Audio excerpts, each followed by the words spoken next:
Mesdames et messieurs, chers journalistes, chers compatriotes, chers responsables de mouvements et partis politiques, le nouveau front Force Alternative vous remercie de votre présence.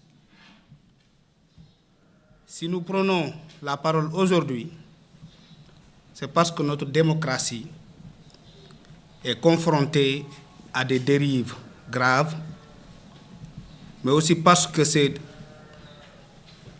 derrière ces débats, il y a une exigence fondamentale, celle du respect de la justice, des institutions et de la dignité nationale.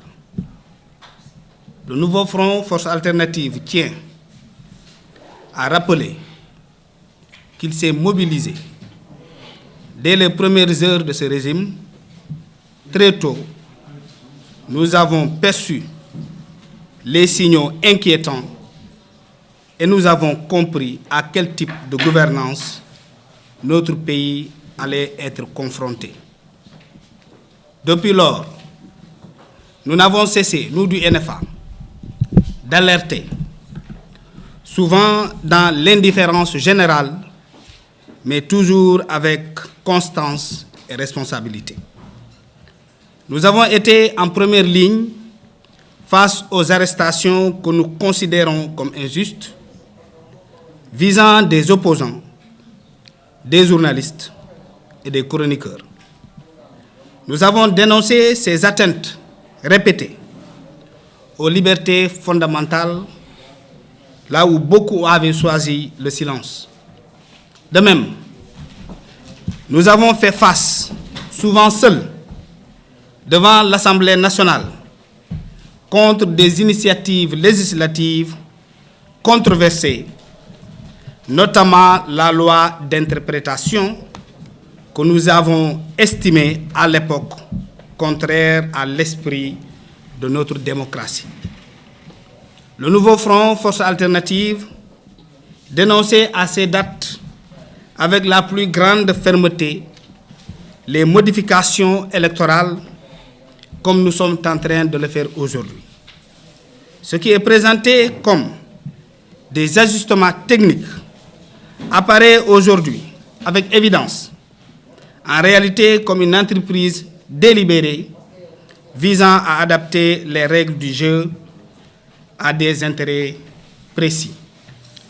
Lorsque la loi cesse d'être générale et impersonnelle pour devenir circonstancielle, c'est l'essence même de la démocratie qui est menacée. Dans la même logique, les tentatives de manipulation de la Constitution suscitent une vive inquiétude, car la loi fondamentale, qui est la Constitution, ne peut être façonnée pour convenir à un individu. Une république solide, nous le savons, repose sur des principes stables, non sur des arrangements politiques. Le nouveau front Force Alternative tient à être clair. Nul ne doit être au-dessus de la loi. Être un leader politique, c'est incarner l'exemplarité, c'est respecter les institutions de la République et se soumettre à la justice de son pays. La fonction suprême, la présidence de la République, exige une morale élevée, proche de l'irréprochabilité. S'agissant maintenant de la loi d'amnistie, la position du nouveau front Force Alternative, le NFA, est sans ambiguïté.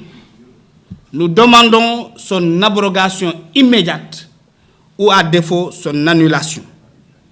Dès lors que le régime sortant, à l'origine de cette loi, en reconnaît aujourd'hui ses limites et que le régime en place lui-même appelle à sa remise en cause, il n'existe plus aucune justification à son maintien. Il faut l'abroger ou il faut la supprimer, tout bonnement. Mais au-delà du droit, il y a l'humain. Comment expliquer aux familles des victimes que la vérité soit effacée pour la dignité des victimes, pour le respect de leur mémoire, pour l'honneur de leur famille, cette loi doit tomber. La justice doit être rendue et sans aucun compromis. Face à cette accumulation des dérives, le nouveau Front Force Alternative lance un appel solennel. Nous appelons le peuple sénégalais, les partis politiques, la société civile, les intellectuels, les jeunes et toutes les forces vives de la nation à faire front commun pour faire face à ce régime. Il ne s'agit plus de divergences partisanes, mais de la sauvegarde de notre démocratie qui a été éprouvée au soir de nombreuses luttes. Nous devons garder cette dignité que nous avons reçue du legs de nos ancêtres. Nous refusons que notre pays s'engage alors dans une trajectoire où les règles sont violées, où les institutions sont fragilisées et où l'état de droit est relégué au second plan. Lorsque les principes démocratiques élémentaires sont remis en cause, il est du devoir de tous de se mobiliser dans la responsabilité et dans le respect des lois pour défendre la République. Le Sénégal appartient à son peuple, ceci est clair, et non à un régime. Aucun pouvoir n'est au-dessus de la volonté populaire, ni des principes fondamentaux qui fondent notre nation. Et que nul ne s'y trompe. Quand la loi devient un instrument de convenance, la République cesse d'être un État de droit pour devenir un rapport de force. Personne ne veut retourner à cela. Alors, le nouveau Front Force Alternative, mobilisé, vigilant et déterminé aux côtés du peuple pour la défense de la justice, de la vérité et de la démocratie. Alors, à cet effet, pour faire face à ce manque de respect caractérisé, nous annonçons des mobilisations massives au niveau d'abord de la capitale, et ceci sera comme ça, pour qu'on puisse atteindre tout le pays, pour faire comprendre à ces gens que ce qu'ils veulent ne passera pas. La Constitution n'appartient ni à Ousmane Sonko ni à Bassirou Diomaye Faye. Le code électoral n'appartient ni à Ousmane Sonko ni à Bassirou Diomaye Faye. Ce pays n'appartient pas au PASTEF, ni à ses dignitaires, ni à ses leaders. La démocratie est un élément que nous défendrons contre vent et marée. Nous vous remercions.